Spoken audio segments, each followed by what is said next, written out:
Good morning, everyone, and welcome to all of you. Today, I'm going to explain error detection set 1.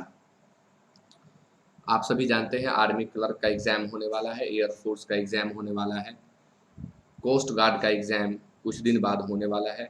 तो इन सभी परीक्षाओं के लिए मैं कुछ बेसिक एरर्स आपको बताने वाला हूं और प्रत्येक दिन ये एरर सुबह 6:30 में अपलोड किए जाएंगे। आप सभी नियमित देखें और हर टाइप का एरर इसमें आपको मिलेगा, पहले बेसिक उसके बाद एडवांस्ड। तो आज के सेट का सबसे पहला question, he has some new furnitures in his room.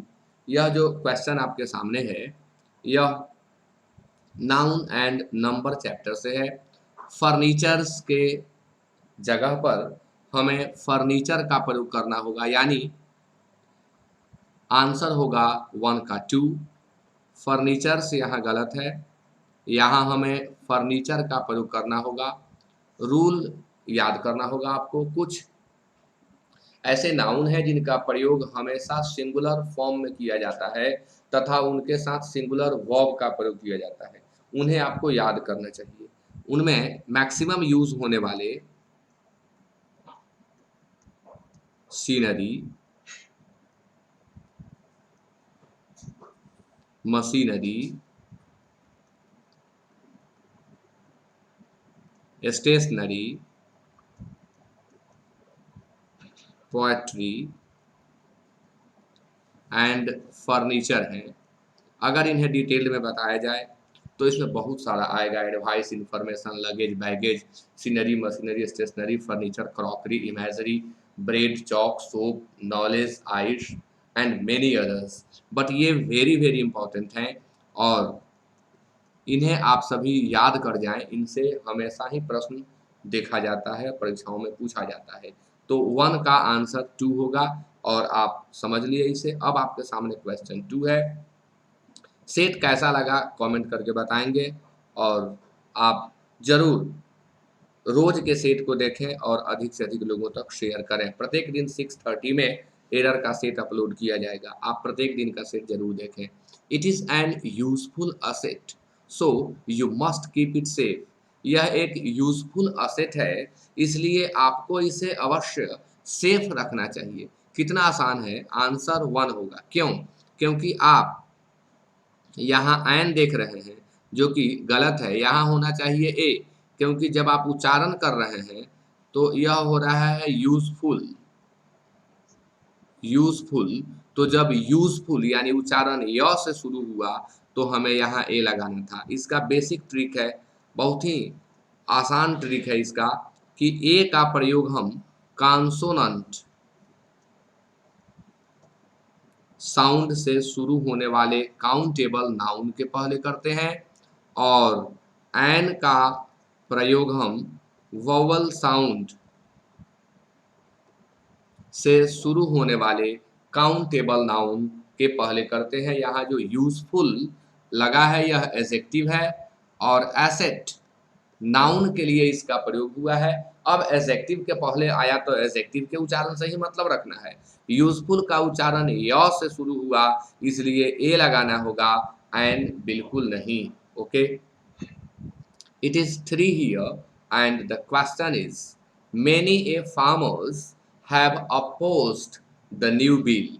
यह क्वेश्चन सिंटैक्स से है, सब्जेक्ट वर्ब एग्रीमेंट से यह क्वेश्चन है। मेनी ए फार्मर्स, इसे आप एडजेक्टिव का भी कह सकते हैं, इसे आप नाउन एंड नंबर का भी कह सकते हैं। मेनी ए फार्मर्स हैव, यहीं पर एरर है और आप इसके कंसेप्ट को जाने इस ट्रिक के माध्यम से। क्या कंसेप्ट है यहाँ? तो जब भी आप मेनी का यूज करें तो इसके बाद आने वाला नाउन हमेशा प्लुरल, और जब आप मेनी ए का यूज करें तो इसके बाद ए या एन आवश्यकता के अनुसार, तो इसके बाद आने वाला नाउन हमेशा सिंगुलर। अब वर्ब में नहीं उलझना है। अगर आपका नाउन प्लूरल है तो आने वाला वर्ब भी प्लूरल होगा, और अगर आपका नाउन सिंगुलर है तो आने वाला वर्ब भी सिंगुलर होगा, यानी वर्ब अकॉर्डिंग टू नाउन। केवल एक पार्ट याद करें, दोनों आपको याद हो जाएगा। तो जब आप करेक्ट करेंगे तो इसका करेक्टेड फॉर्म होगा मेनी ए फार्मर हैज। या तो आप ऐसे करेक्ट कर दें और नहीं तो आप ऐसे भी करेक्ट कर सकते हैं कि मेनी फार्मर्स हैव। दोनों में किसी भी तरह से आप इसे करेक्ट कर सकते हैं और आप देखें एक ही होगा। जब भी प्रश्न इससे दिया जाएगा तो दोनों पार्ट को एक साथ रखा जाएगा, क्योंकि नाउन में भी एरर है, अब इसके वर्ब में भी एरर है।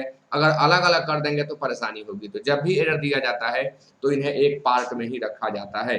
चलिए आगे बढ़ते हैं। प्रश्न आपके सामने 4। My mother loves my brother and I very much. यह क्वेश्चन प्रोनाउन चैप्टर से है।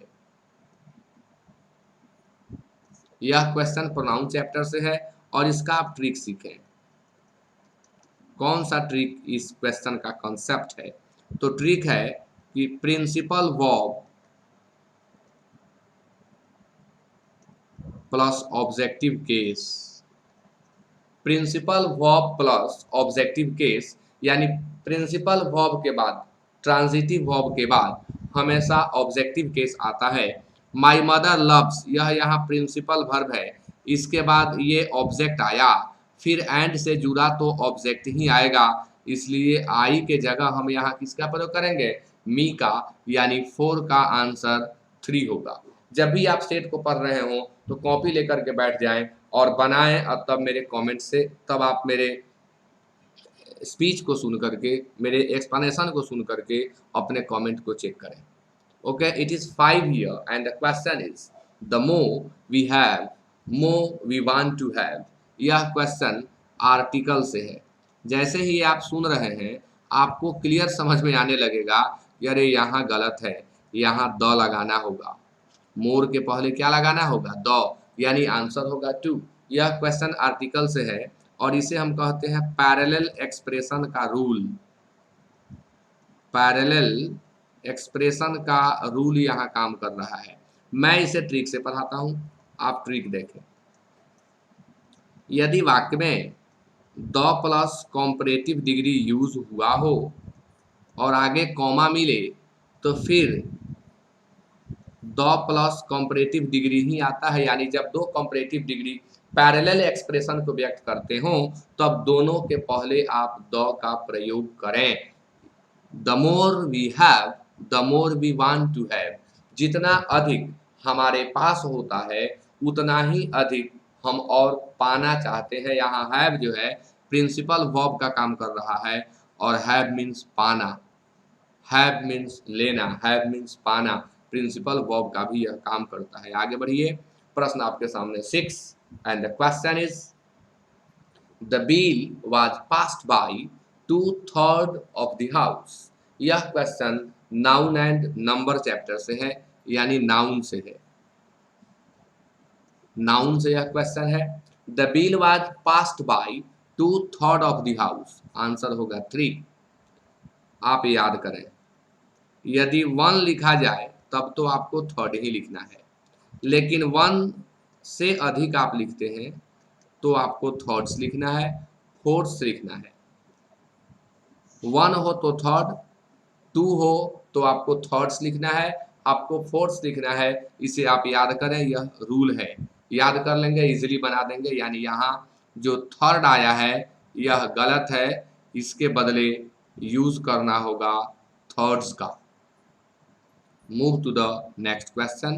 It is 7 here and the question is her black long hair enhances her beauty.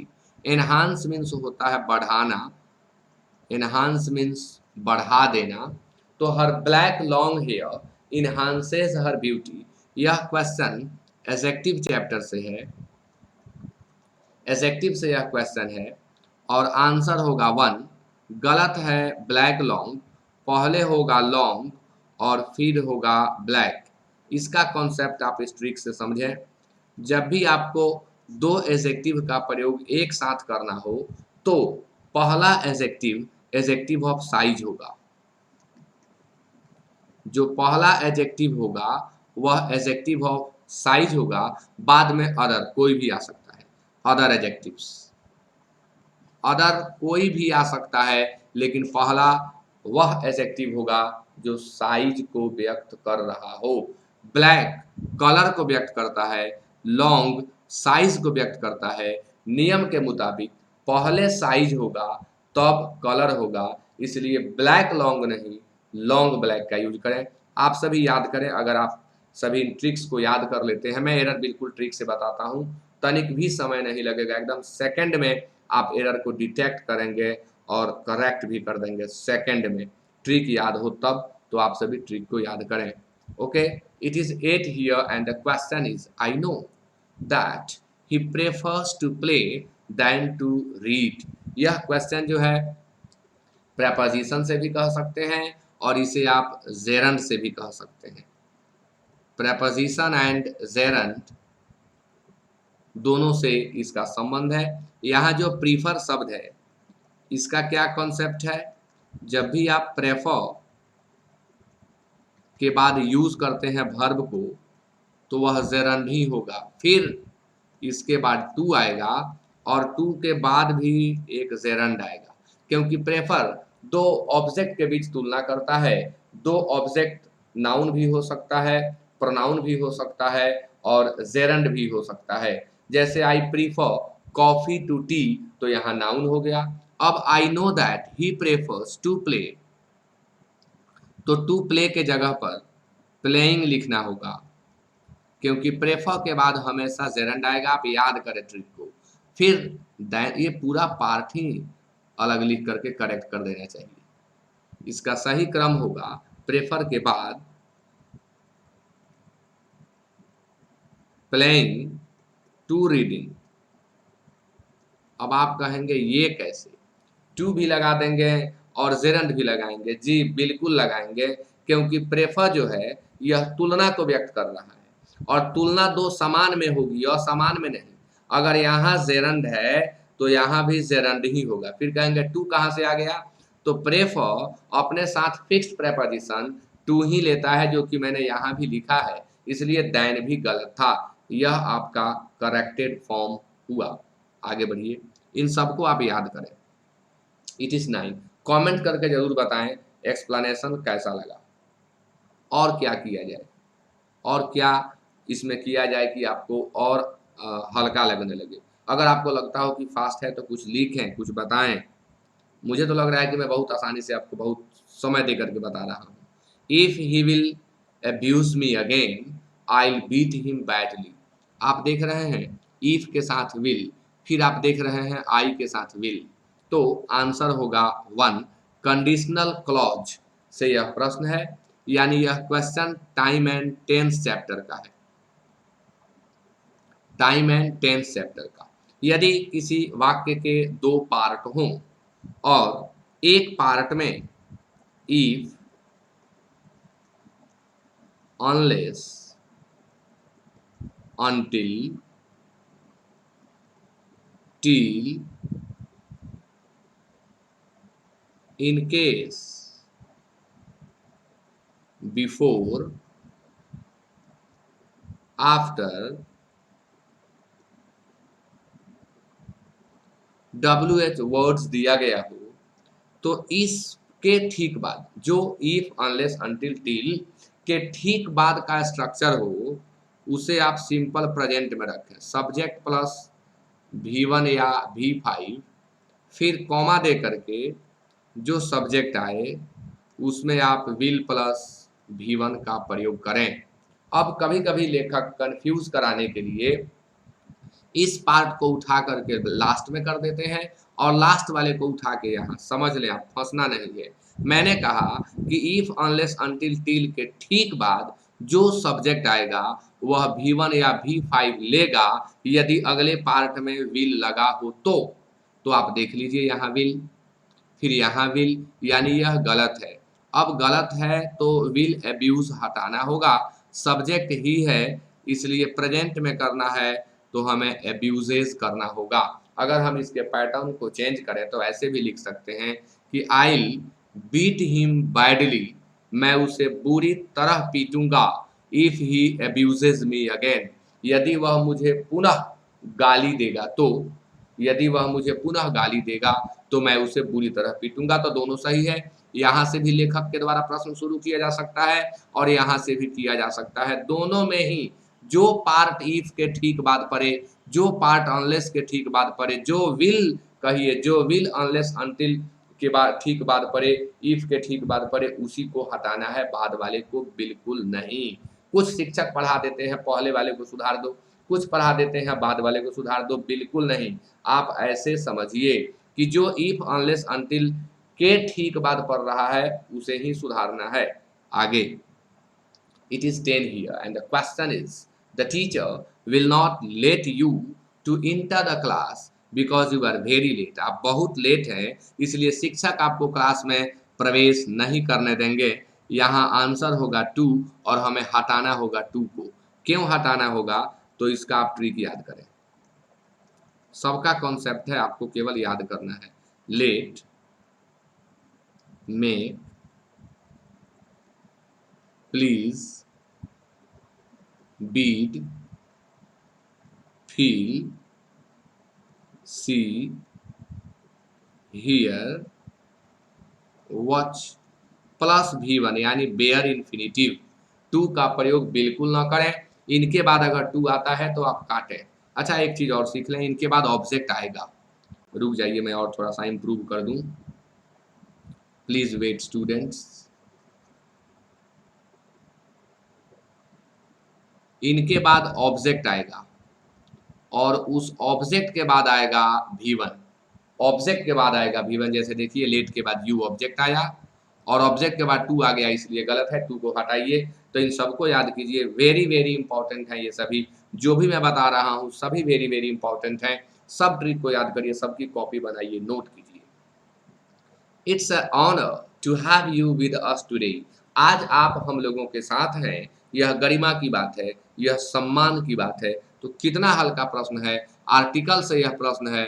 Honour का उच्चारण जो है अ से शुरू हो रहा है, जबकि यहाँ ए लगा दिया गया, यहाँ एन लगाया जाना चाहिए। कई बार क्या होता है विद्यार्थियों कि आपके सामने प्रश्न आता है, आप लगते हैं भारी खोजने, कुछ भारी होगा इसमें, और हल्का वाला आपसे छूट जाता है। आप एकदम जो है ना पैनी निगाह बना करके रखें, काक चेष्टा बको ध्यान। ये नहीं कि खाली भारी वाला खोज लेना है। तो देखिए, ऑन उच्चारण अ से शुरू होता है, इसलिए यहाँ एन लगाना होगा। आगे बढ़िए। It is 12 here and the question is when I went to his house. जब मैं उसके घर गया, I saw many garbage outside his house. Answer होगा टू। हमें मेनी के जगह पर मच का प्रयोग करना होगा। क्यों? तो ट्रिक सीखें। क्यों? तो इसका ट्रिक है, मेनी जब भी यूज होगा तो प्लूरल काउंटेबल नाउन के पहले यूज होगा। गार्बेज आप गिनते नहीं हैं, गार्बेज अनकाउंटेबल है। गार्बेज मीन्स कचरा, रबिश, गार्बेज कचरा। तो इसके लिए मच का प्रयोग करें, मच प्लस अनकाउंटेबल नाउन। चूंकि यहाँ अनकाउंटेबल नाउन है इसलिए हमें मच का प्रयोग करना होगा, मेनी का नहीं। आगे बढ़े। It is 13 here and the question is, his body लिखना था, टाइप मिस्टेक हो गया है, यहाँ हिज बॉडी लिखना है। His body is fit because he is taking exercises regularly. उसका बॉडी फिट है क्योंकि वह नियमित रूप से एक्सरसाइज कर रहा है। नियमित रूप से एक्सरसाइज कर रहा है। अच्छा, इसमें तो स्लैश देना ही छूट गया है। खैर, एरर सीख लें आप। इज टेकिंग गलत है, टेंस से यह क्वेश्चन है और इज टेकिंग के जगह टेक्स होगा, क्योंकि हैबिचुअल फैक्ट है। नियमित रूप से वह व्यायाम कर रहा है नहीं, करता है। हैबिचुअल फैक्ट है, इसलिए 13 का आंसर इज टेकिंग के जगह पर टेक्स होगा। It is 14 here and the question is, although he is a laborious student but he couldn't get good marks. हालांकि वह एक मेहनती विद्यार्थी है, फिर भी अच्छे अंक प्राप्त नहीं कर सका, यहाँ बट के जगह पर हम येट का प्रयोग करेंगे, आंसर होगा 2। इसका क्या ट्रिक है, तो यह पेयर्ड कंजंक्शन वाला है, यानी अगर वाक्य के एक पार्ट में ऑल्दो आया है तो दूसरे पार्ट में येट ही आएगा, अगर दो आया है तो इसका जो मिडिल पार्ट है वहाँ येट ही आएगा। दूसरी बात, अगर कभी येट को गायब किया गया हो तो कॉमा से भी सेंटेंस करेक्ट माना जाता है, यानी यहाँ हम या तो येट लगा दें, नहीं तो बट हटा करके कॉमा लगा दें, तब भी हमारा सेंटेंस करेक्ट हो जाएगा। ध्यान देंगे, जिद नहीं, बहुत सारे लोग हैं जो जिद करते हैं कि ना ऑल्दो है तो येट ही होगा, ऐसी कोई ज़रूरत नहीं है। ऑल्दो है तो कॉमा से भी आपका सेंटेंस सही हो सकता है, कॉमा से भी आपका सेंटेंस सही हो सकता है। अगर कंजंक्शन देना है, फिलर में भी आता है तो आप येट का प्रयोग करें, और नहीं तो कॉमा दिया है तो नो एरर कर दें, एरर न काटे वहाँ। आगे, it is 15 here and the question is, despite of hard labor he couldn't succeed in the exam। Fixed preposition सीखें, succeed के बाद हमें साइन लगता है, करेक्ट है। इनकरेक्ट है 1, despite के बाद भूल करके आप ऑफ का प्रयोग नहीं करें, despite के बाद ऑफ कभी दिखाई पड़े देखते काट दें, जबकि इन स्पाइट का आप प्रयोग कहीं भी करें तो बिना ऑफ के न करें। इन स्पाइट अपने साथ हमेशा ऑफ लेता है, डिस्पाइट अपने साथ कभी भी ऑफ नहीं लेता है। दोनों का अर्थ होता है के रहते हुए भी या के बावजूद, के रहते हुए भी या के बावजूद। आगे बढ़िए, प्रश्न आपके सामने 16 है, you should give properly time to physical exercise. यह प्रश्न एडवर्ब चैप्टर से है, एडवर्ब से है, प्रॉपरली एडवर्ब है, टाइम नाउन है। हमें यहाँ लिखना होगा प्रॉपर। क्यों लिखना होगा, ट्रिक सीखें। अगर हमें नाउन की विशेषता बतानी है तो हम एडजेक्टिव से बताएंगे, एडवर्ब से नहीं। तो अगर कभी भी आपको नाउन के पहले एडजेक्टिव प्लस एल वाई दिखे तो उसमें से सिर्फ एल वाई वाला पार्ट हटा देने से हमारा सेंटेंस करेक्ट हो जाएगा। जैसे प्रॉपरली टाइम में से केवल एल वाई हटाइए, प्रॉपर टाइम होगा। प्रॉपर टाइम एल वाई की जरूरत नहीं है, सिर्फ यहाँ एल वाई के चलते गलत हो रहा है। You should give proper time, तो याद रखें नाउन की विशेषता एडवर्ब नहीं बता सकता, एडजेक्टिव बताता है, और जब हम एडजेक्टिव में एल वाई जोड़ते हैं तो वह एडवर्ब बन जाता है। इसलिए सुधारने के लिए हम एल वाई हटा देंगे, अपने आप करेक्ट हो जाएगा। इससे आपकी एसएससी की तैयारी भी हो रही है, सेंटेंस इंप्रूवमेंट आता है एसएससी में, और इन्हीं के द्वारा, इसी सब ट्रिक के द्वारा आप सेंटेंस इंप्रूवमेंट इजीली बना सकते हैं। तो आंसर होगा 2, एडवर्ब से यह प्रश्न था। आगे प्रश्न आपके सामने 17 है, he proposed to me that we could organise a party. Proposed to me that we could organise a party, यहाँ कुड के जगह पर शुड का प्रयोग होगा। यह प्रश्न वर्ब से है। कौन सा ट्रिक काम कर रहा है, क्या कॉन्सेप्ट है, यहाँ सब कुछ कॉन्सेप्ट का खेल है। अगर आप ठीक से ग्रामर पढ़े हो तो ये सारे प्रश्न देखते बना देंगे। अच्छे शिक्षक से अगर आप ग्रामर पढ़े हैं तो देखते ही बनाएंगे, आपको सेकंड नहीं लगेगा। ट्रिक है इसका कि अगर वर्ब के रूप में प्रोपोज, सजेस्ट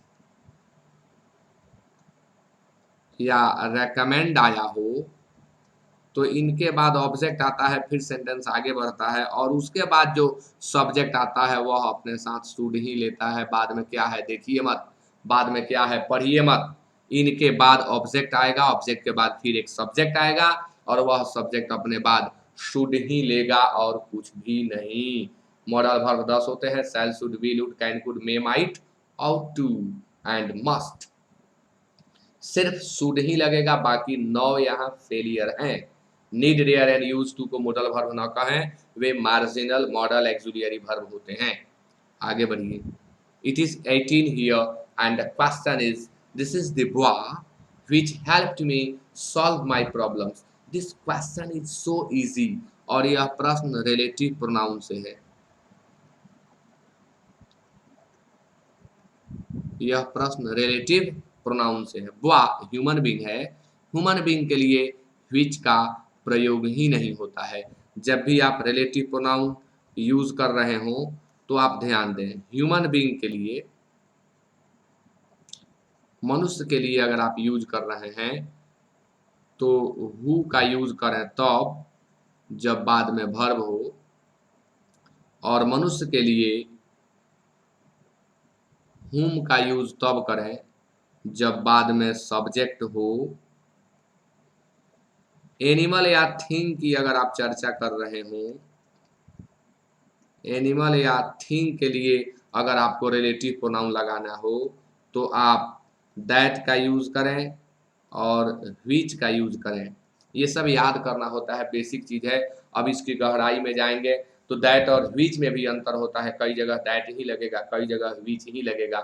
लेकिन एक मोटा मोटी कंसेप्ट मैंने दिया, चूंकि मैं ग्रामर नहीं पढ़ा रहा हूँ, एरर डिटेक्शन सिखा रहा हूँ, वो भी ट्रिक से। तो ये इतना आप याद करें, बेसिक कंसेप्ट ये है कि ह्यूमन बीइंग के लिए हु और हुम लगेगा, दैट और व्हिच देखते काट दें, दैट और व्हिच देखते काट दें। और एनिमल या थिंग के लिए हु या हुम दिखाई पड़े तो देखते काट दें, इनके लिए दैट या व्हिच लगेगा, यानी आंसर होगा 2। It is 19 here and the question is, he dares not to come here because he is afraid of my dogs। Non finite verb से यह प्रश्न है। वर्ब फाइनाइट वर्ब और नॉन फाइनाइट वर्ब होते हैं। नॉन फाइनाइट के कई प्रकार होते हैं, फाइनाइट के कई प्रकार होते हैं। तो यह प्रश्न नॉन फाइनाइट वर्ब से है। यहाँ पर आंसर 1 होगा और दे आर नॉट टू के बदले लिखना होगा दे आर नॉट, टू भी हटाना होगा। क्या ट्रिक है इसका? देखिए विद्यार्थियों, ये सारे ट्रिक आप याद करें, बहुत ही काम करने वाले हैं। जब भी वाक्य में नीड या डेयर लगा हो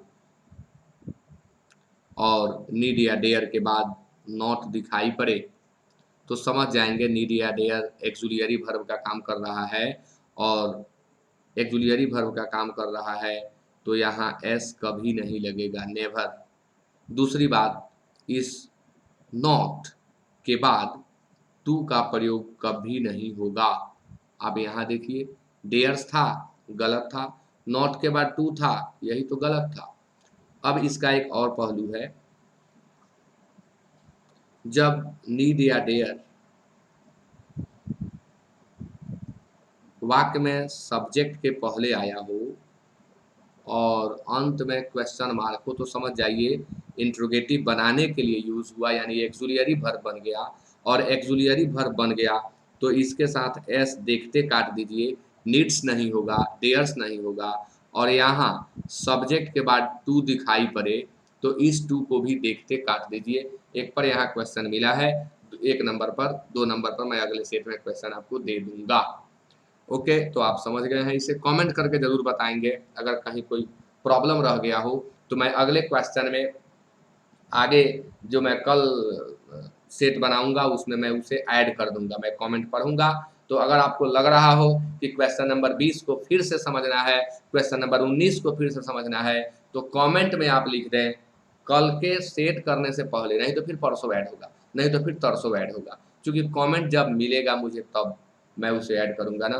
तो आप कमेंट में लिख दें कि सर प्लीज़ एक क्वेश्चन और दे दीजिए 19 नंबर पर या 20 नंबर पर, आप कमेंट में जरूर लिखेंगे।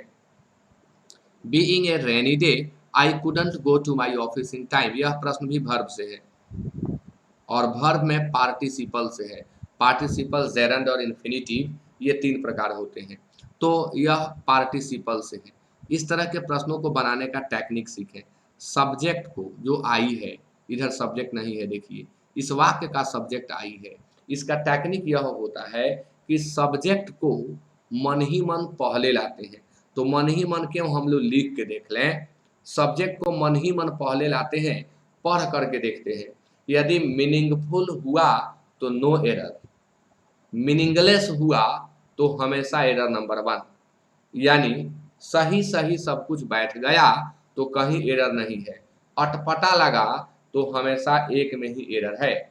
तो आप पढ़ करके देखिए, आई को हमने पहले लिया, बीइंग के बदले अगर इधर प्रेजेंट में चर्चा हुई हो तो इज एम आर मान लीजिएगा, पास्ट में चर्चा हुई हो तो वाज वर मान लीजिएगा, आसान होगा आपके लिए। तो I was a rainy day, मैं बरसाती दिन था। क्या यह मीनिंगफुल लग रहा है? आप कहेंगे ना, बिल्कुल नहीं, एकदम अटपटा है, यानी यह पार्ट गलत है। तो जब यह पार्ट गलत है तो आंसर क्या होगा? 1। अब ऐसे वाक्यों को करेक्ट कैसे करें? अब यहाँ आर्मी क्लर्क का काम खत्म, एयरफोर्स नेवी का काम खत्म, सिर्फ इतना आप डिटेक्ट कर दें। करेक्ट करना होता है एसएससी में, बैंकिंग में, लेकिन आप करेक्शन भी सीख रहे हैं यहाँ। तो करेक्ट करने का क्या तरीका है कि जैसे इस पार्ट को एक प्रॉपर सब्जेक्ट मिला हुआ है, इस पार्ट को भी आप एक प्रॉपर सब्जेक्ट दे दें, क्योंकि इसमें वर्ब है, इसमें कॉम्प्लीमेंट है, यह अधूरा है सिर्फ सब्जेक्ट के बिना, तो आप सब्जेक्ट लगाएं। तो ऐसे वाक्यों में क्या लगाएंगे? तो इट लगाएंगे, और बीइंग से टोटल पार्ट आप उतार देंगे, आपका सेंटेंस करेक्ट हो जाएगा। टोटल उतारना है। It being a rainy day, आप कहेंगे इट ही क्यों? तो डे के लिए, मॉर्निंग के लिए, इवनिंग के लिए, नाइट के लिए, सीजन्स के लिए ईट का ही प्रयोग होता है, इसलिए ईट ही लगाएं, कुछ और नहीं। Okay, it is 21 here and the question is please go to office and finish the remaining work. कृपया ऑफिस जाओ और बचे हुए काम को पूरा करो, समाप्त करो। तो गो टू ऑफिस, यह क्वेश्चन आर्टिकल से है। ऑफिस के पहले हमें द लगाना होगा। यहाँ खास ऑफिस की बात हो रही है, और जब भी किसी खास ऑफिस, आपने पढ़ा होगा आर्टिकल के अंतर्गत कि door, gate, web, office, bank, film, movie, cinema, orchestra, theatre, web, station, इन सबके पहले द लगाने हैं। बीच, बैंक, इन सबके पहले द लगाने हैं। प्लीज गो टू ऑफिस, बिल्कुल गलत। जब भी कोई काउंटेबल नाउन सिंगुलर फॉर्म में यूज हुआ हो वाक्य में और बिना आर्टिकल के दिखाई पड़े तो उसे काट दे। Singular countable noun can never be used without article. बिना आर्टिकल के सिंगुलर काउंटेबल नाउन का यूज नहीं होता है। अपवाद कुछ है, उस अपवाद को छोड़िए। Man, woman, Mankind, life, science, death, ये सभी कुछ अपवाद है, छोड़िए। आप जनरली यही समझें कि जब भी सिंगुलर कॉमन नाउन वाक्य में यूज किया गया हो तो आर्टिकल अवश्य देना है वहां, ए एन या द यूज के आधार पर। तो आंसर 21 का 2 होगा। Okay, it is 22 here and the question is this pen is mine and that is your. यह क्वेश्चन प्रोनाउन से है, यह क्वेश्चन प्रोनाउन से है। योर अकेले नहीं आ सकता। जब भी योर अकेले आया हो तो उसके जगह आप योर्स का प्रयोग करें। माई अकेले दिया गया हो तो इसे काटें और इसके जगह माइन का प्रयोग करें, क्योंकि ये जो पार्ट है my, our, your, his, her, their, ये एडजेक्टिव का काम करते हैं। एडजेक्टिव जब भी यूज हुआ हो तो उसके बाद नाउन आना चाहिए, और नहीं तो इस तरह वाला एडजेक्टिव गलत हो जाता है। अब सी इज ब्यूटीफुल गलत नहीं होगा, वो बिना नाउन के भी सही है, लेकिन जो प्रोनोमिनल एडजेक्टिव होते हैं, वे एडजेक्टिव जो प्रोनाउन से बनते हैं उन्हें प्रोनोमिनल कहते हैं। तो उनका यूज जब कीजिएगा तो नाउन के साथ करना है, नहीं तो उन्हें प्रोनाउन के फॉर्म में रखना है। तो हम यहाँ नाउन क्यों रखें? रेपिटेशन ऑफ नाउन भी सेंटेंस को गलत करता है। जैसे आपके मन में आए कि this pen is mine and that is your pen, तो रेपिटेशन ऑफ नाउन भी सेंटेंस को गलत करता है, इसलिए हम प्रोनाउन लगाएं। तो आपने सीखा कि अगर हर अकेले मिले तो उसे हटा करके हर्ष कर देना है, माई मिले तो माइन कर देना है, देयर अकेले मिले तो देयर्स कर देना है, और योर अकेले मिले तो उसके जगह पर योर्स कर देना है। अब बाद में नाउन दिया गया हो तब माइन के जगह माई, हर्ष के जगह हर, देयर्स के जगह देयर और योर्स के जगह योर का प्रयोग करें जब बाद में नाउन हो तो। Okay, it is 23 here and the question is this walls painting is so elegant. Elegant means होता है सुंदर, attractive, beautiful. This walls painting is so elegant that it can attract the attention of anyone. इस wall का painting इतना बारीक है, इतना सुंदर है कि किसी को भी किसी का भी ध्यान अपनी ओर खींच सकता है। आंसर होगा 1। वॉल्स पेंटिंग वाला पार्ट गलत है। नॉन लिविंग, नॉन लिविंग के साथ ऑफ का प्रयोग होता है, और जो लिविंग बीइंग है, जो सजीव हैं, उनके साथ एपोस्ट्रोफी एस का प्रयोग होता है। तो यह गलत है। द पेंटिंग, इसका करेक्ट फॉर्म होगा the painting of this wall, तब करेक्ट होगा।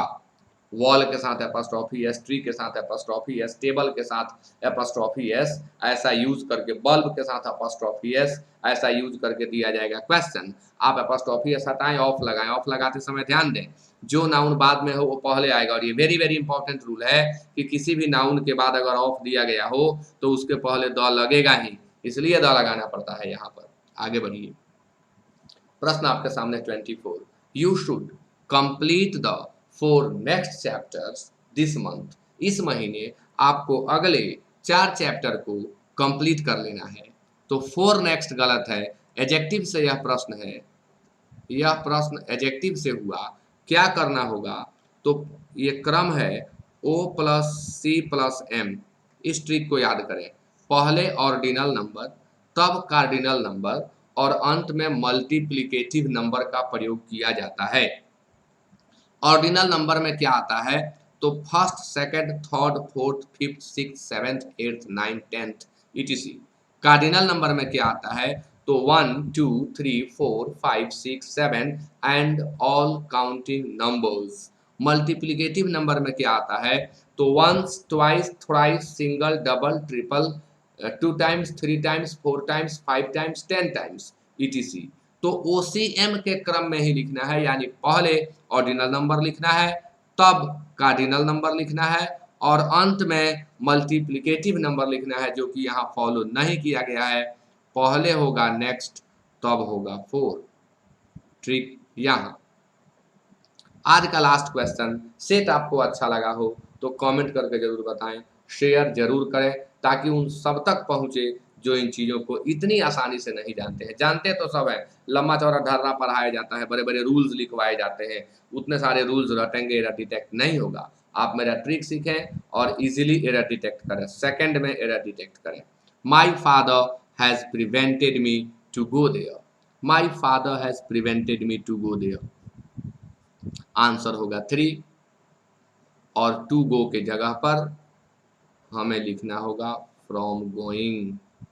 क्यों, तो फिर इसका ट्रिक जाने। What happened with the pen, या it has got right now.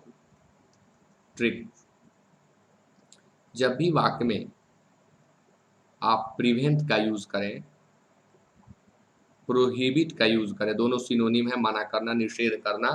जब भी आप इनका यूज करें वाक्य में, तो इनके बाद ऑब्जेक्ट आता है, ऑब्जेक्ट के बाद फ्रॉम आता है, और फ्रॉम के बाद जेरंड आता है, यानी फिक्स्ड प्रेपोजिशन है यहाँ फ्रॉम। फ्रॉम दे करके ही आगे जेरंड का प्रयोग करना है, इन्फिनिटिव नहीं दे सकते, इसीलिए टू गो गलत है, हमें लिखना होगा फ्रॉम गोइंग। तो आज के सेशन में इतना ही, फिर कल मैं एक वीडियो अपलोड करूँगा। आप सभी कमेंट करके जरूर बताएं कि कैसा लगा, और शेयर अधिक से अधिक लोगों तक अवश्य करें। पहली बार देख रहे हो तो सब्सक्राइब कर लें। 400 प्लस वीडियोस अपलोडेड हैं अभी तक, उन सभी वीडियोस को समय निकाल करके जा करके देखें, हर कंपटीशन के लिए पर्याप्त होंगे। Okay, thank you very much.